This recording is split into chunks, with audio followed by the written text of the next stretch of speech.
Hello, everyone. Welcome to our special meeting. Turkeys and cats and everything. Okay. Hey, before we get started, I feel like it's very appropriate for us to take a brief moment of silence for Lila Kincaid, who passed away on the 21st. And so, if we can, let's just take a moment here in memory of her.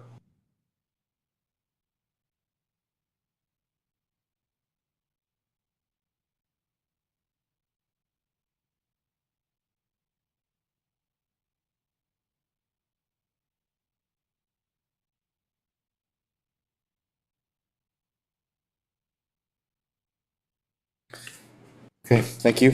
Good job. Yeah, thank you, Good Todd. job. Thank you. Appreciate it. All right, read the mission statement.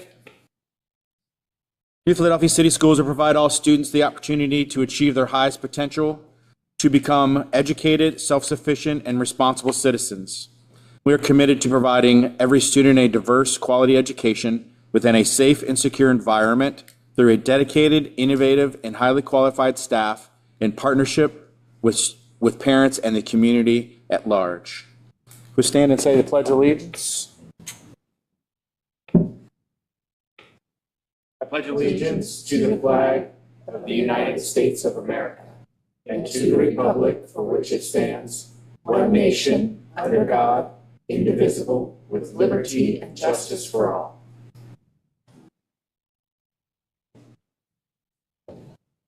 As soon as you're ready there, call the roll. Mr. McMath, Here. Mr. Galantine, Yes.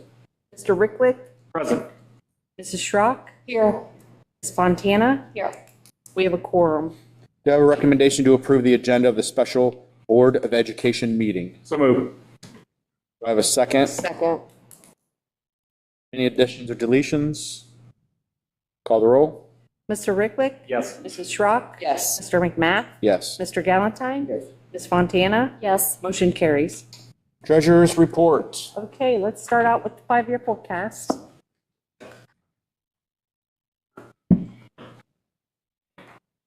So this forecast was probably one of the most challenging in that there are so many unknowns compared to what we had before. Can you jump to page 1? So what she's going to show, which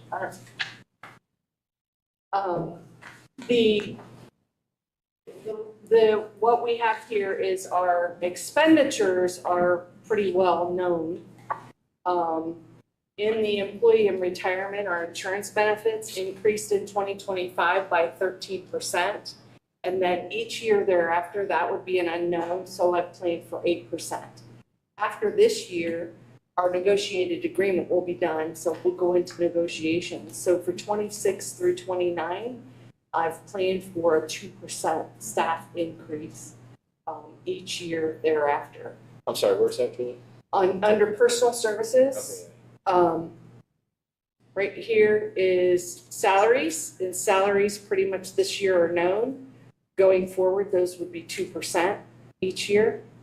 Under benefits, we had a 13% increase this year, which everybody had increases like that. Some of them in Stark County were up to 16%. And each year after, I've planned for 8%. Purchase services, I have flatlined because we try to hold steady on our purchase services. And supplies and materials, you'll notice we have a small inflated rate. I've done a little bit of inflation in supplies and materials for things like Chromebooks, which right now we know they're going to be $300,000 for next year, but that's the line item where we would buy our Chromebooks.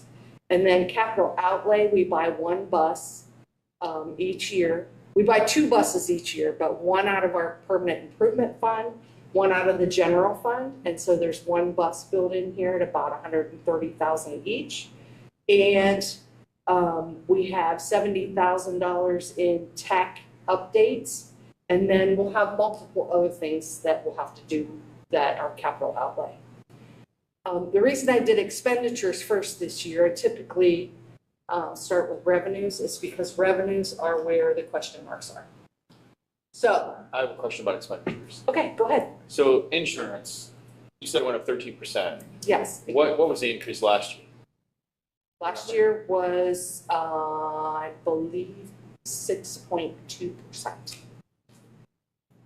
That's And what's your, Mhm. what are you hearing moving forward? Like, why the jump?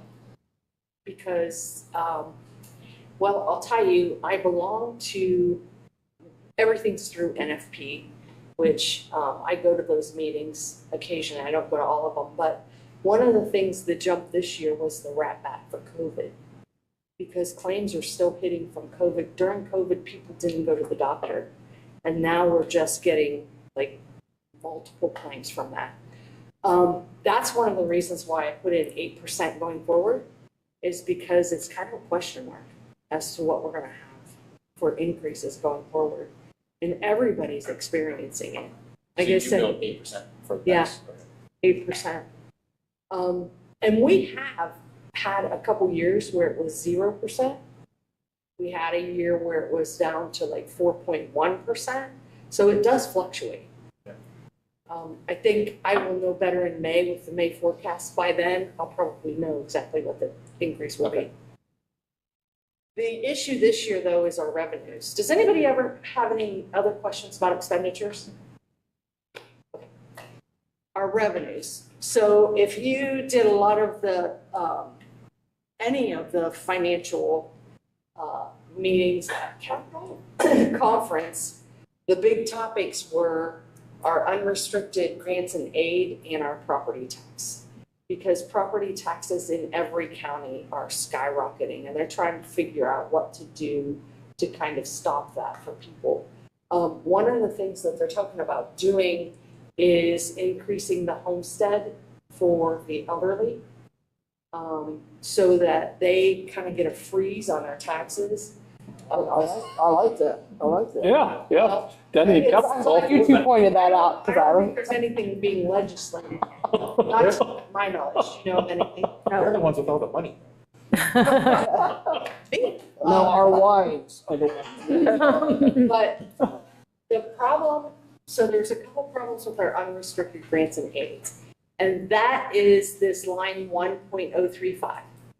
So our property taxes, which are called our local revenue, are tied to our state revenue, which is unrestricted grants and aid, to give us a total student receipt of about $8,214, I believe. Part of that is state, part of that is property taxes. So it's an inverse relationship. As property taxes increase, state funding will decrease if they don't adopt the base on the model, on the funding model. So the big discussion is, what's the governor going to do with based on the funding model? So what I've done is I had taken our property taxes and I escalated them based on the known numbers I know. So I know we're going to have some new construction in our area. I know we're going to have increases based on sales.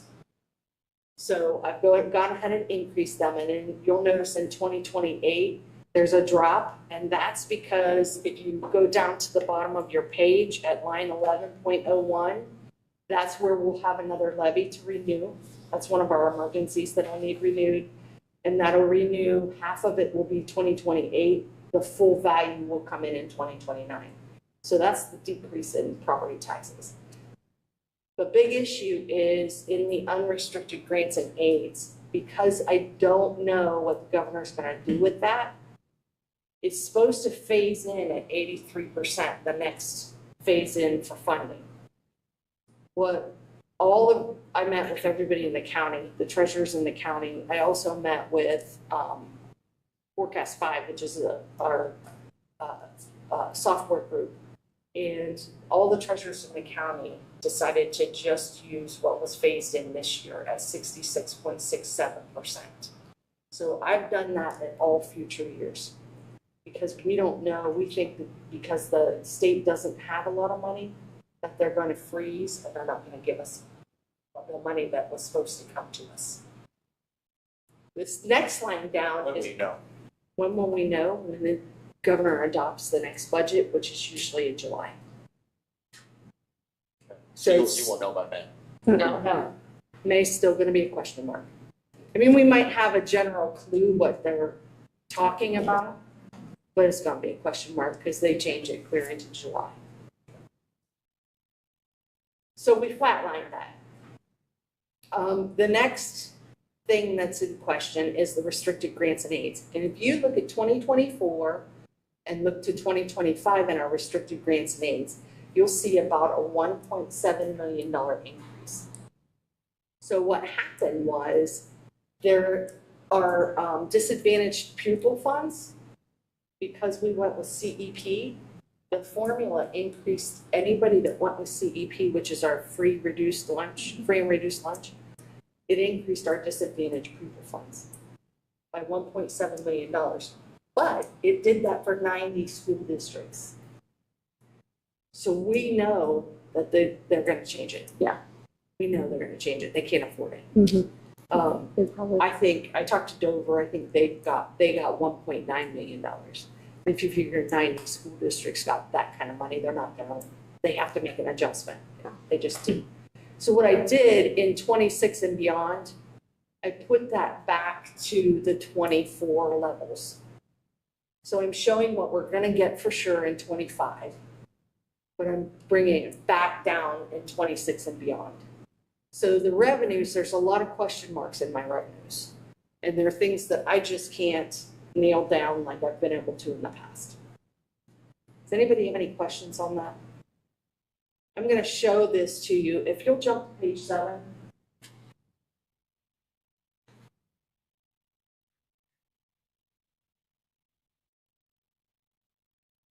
Just a little bit so you can center that. You can see here the small, this is our property taxes, real estate taxes. You can see here from 24 to 25, the increases we've put into play. And then the orange is that levy that is going to be on in 28. That's an emergency levy. I think this is a pretty good model because it wasn't overly conservative in this, knowing that we're going to have some new construction and knowing we're already next year is when the triennial update is going to be calculated for the next round. And so when that calculation comes in, they're going to use selling values of homes. So I think this one is pretty close. I feel really good with this. Now, if you'll jump to page 10. I'm sorry, 28, that emergency levy is a renewal. No. Yes, it's a renewal. And the reason it looks like that is because you get half of it the first year, because it's January to June. Yeah. And you get full value the second year. And what's the 29? Same one. It's the first half is coming in 28, the full value comes in 29. So this is our restricted grants and aid, which is the foundation. And I just thought this was a good depiction of how I flatlined it, because this has the potential to be all over the place. This actually, depending on what they do, there's multiple ways they could do it. Right now, we're getting our money based on fiscal year 22 funding. They could increase our funding to 24 levels. They could give us the phase-in amount and not increase the funding. No matter what they do, they basically break the formula, because the formula is wrapped up with the property taxes and it breaks if they don't follow how it was set up. So again, this kind of shows you I'm flatlining it. I'm expecting more information because I just can't even begin to tell you what's going to happen. And then if you go to page 11, this shows that DPIA, the Disadvantaged Pupil Impact Funds. So this shows you in 2025 where we're going to get that 1.7 million, and I'm dropping it back down in 2026. It could come back in with a different type of formula, and 2026 could come up, but it's not expected. Based on what everybody's saying is this one is definitely going back to, Not even at a lower amount. well, the expectation is just Yes, to put it back where it was in '24, which is a lower amount. We receive about $350,000 prior to this. This is 1.7 million. So altogether, about $2 million. They expect it to go back down to 300,000. Okay. All of that to say, Patty, if you could scroll to the bottom of the page 1.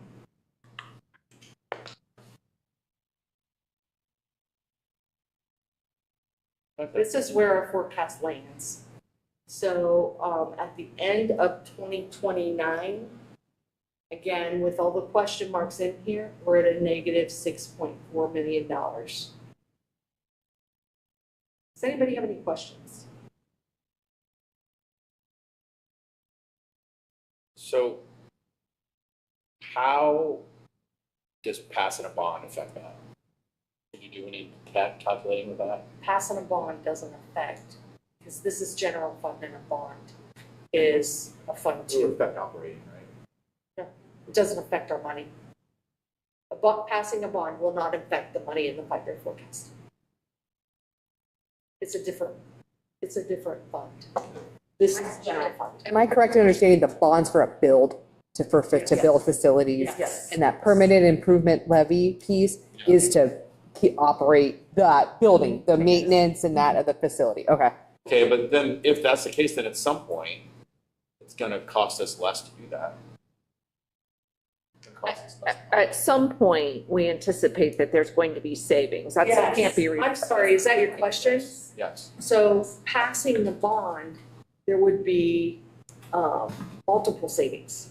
So one thing we know will be more expensive is our utilities, because they always are. Right. You're getting air conditioning, but you're not going to be driving buses all over 10 buildings in the district, so your transportation decreases, your administrative costs decrease, New and boilers, hopefully we would look at the capital improvements. Yeah. Decrease. The one thing that decreases that people never think about is like how many vehicles we have. Sure. We own all these vehicles because we've got all these guys running all over the district. Food service alone has 2 vans. They probably would not need that level of. But something like that probably wouldn't even hit until 28, right? It won't hit until the building's open and That's what I in mean. operation. Yeah. 29. And Julie, it's not uncommon to be in the negative for the last 2 years in a 5-year forecast. It is not. However, all things being equal, if we knew what those revenue streams were, we probably would not be in the negative. We would be just breaking even. Because you did this kind of worst case scenario. I did it, that's not what you call it, you call it conservative. You did a conservative model, Right. yes, which I appreciate. Thank you for that. Yeah, Diction. It is very conservative. Yes. However, with all the question marks, No, I appreciate that. the best thing to do for the district. That makes sense. Remember my first year, first time I saw this, and we were like a negative 2 million or 3 million, scared the pants off of me. I thought, how can we be in your home if your wife or husband or whatever says, well, yeah, by next year we're going to be negative $200,000, it's scary to death. So I understand now why you do it, but it's scary this year.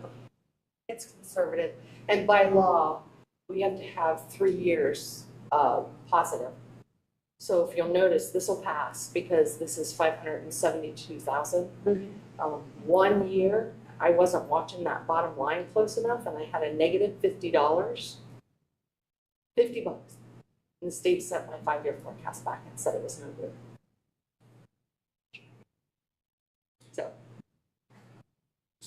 And you're not confident that you're gonna know that the May forecast is, you're gonna know anymore. Well, there will be a lot of talk. There will be a lot of chatter at that point. There'll be chatter with the superintendents and treasurers, and Probably we'll no start having meetings, and There's, you kind of have a bit of an, like, it won't be nearly what these questions. Yeah. Good. Any other questions? there are boots on, for that. So geez, Julie. Thank you, Julie. Thanks, Julie. Nice job, Julie. I know she spent a lot of work on that. Yeah. I agonized over it. I love my book. Patty, we're gonna go to the boardroom after this, so you don't need to start that up. I'll put mine in there. Thanks. Thanks, Julie. Okay, so with that said, the rest of my section, you have October's financial statements, the key indicator, the cash flow, the check register, and the bank reconciliation. All balances are in balance. We have a small increase in Kennedy Insurance, and that's because we traded in a bus. We got 2 more buses in its place. We bought a new vehicle to replace an old vehicle. So with all of the adjustments, it's $196. Then we have CDW statement of work for E-rate. That's $2,175. And if you wonder why I put that small amount on here for the board approval, because when the audit looks at a vendor, they look in aggregate what we spend for a year. So that might be $2,175, but by the end of the year, we're going to spend with CDW $400,000. The approval of Flickinger Pipe Company or the quote for the York Elementary in the amount of $112,719 is that York boiler that is replacing the heat exchanger. Then the Metal Masters quote for filter racks and panels, those also are going to go with that boiler at York. I am asking you to approve a bench picnic table from Kaufman Lawn Furniture at the Kreider Avenue location in the amount of $1,385, which I imagine there will be questions on that. Asking for approval on Angel Bishop and Jeff Phillips for FMLA. And I received donations of $19,891.71 for classroom grants from Quaker Foundation. So I'm asking you to approve that. And then I have a minor estimated resources and appropriation adjustment. And lastly, I have the 5-year forecast as presented for your approval. I have a motion to approve the treasurer's report. So moved. Second.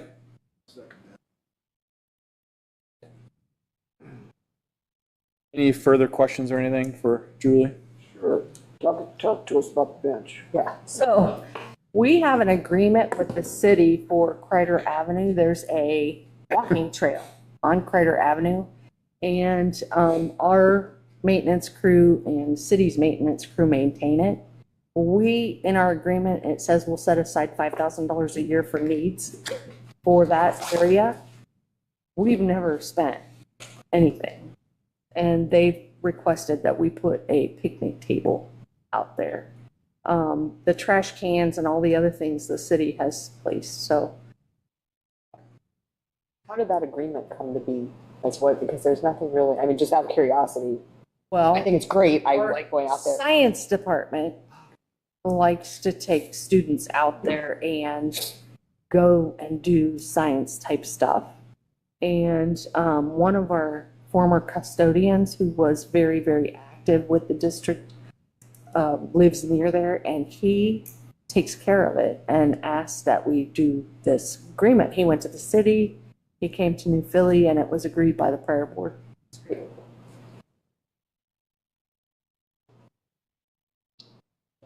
I just think it shows another great partnership between the city and the schools, which it's all taxpayers' monies. Rather than double paying, the citizens are getting better bang for their dollar by us working together with the city. And all the agreements, and the agreements aren't all legality. They're the superintendent and the mayor getting together on a piece of paper, writing up what each person's responsibility, each side's responsibility is. It's very simple, not complex, and can be very easy to be amended and made better as they go on and find different ideas and different things to help out. So I want to commend both the mayor, Joel Day, and Amy Wentworth in bringing these type of agreements together. I think it saves the district a lot of money by not having to have attorneys involved. Thank you very much. What's that, Kelly?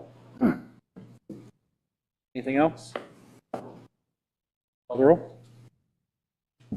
Mr. Ricklick? Yes. Mr. Galantine? Yes. Mr. McMath? Yes. Mrs. Schrock? Yes. Ms. Fontana? Yes. Motion carries. Thank you. Thank you. Personnel. There are a few personnel items on the agenda. I'd like asked to approve Kelly Van Arsdalen to provide some homebound instruction for a student hiring a new paraprofessional at Welty. We had a resignation earlier this year. Correcting a temporary custodian position with regard to the rate that we had approved at a prior meeting, hiring a supplemental assistant band director, and then we have some additional substitutes that we are always glad to welcome to our district, as well as some additional volunteers, band volunteers and athletic volunteers to approve. They have all been appropriately fingerprinted and background checked at this point. Do I have a motion to approve the personnel? So moved. Second. Amanda 1, Jen 2. Any questions or anything? Call the roll. Ms. Fontana? Yes. Mrs. Schrock? Yes. Mr. McMath? Yes. Mr. Galantine? Yes. Mr. Ricklick? Yes. Motion carries. QDA, QPA, finance, well, Yep. Assistant Superintendent report. Yeah, no. Thank you. You said it best. So, yeah, approval of the financial reports, please. Do I have a motion to approve the QDA and QPA financial reports? So moved. Doc 1, second. Second. Mr. Rick.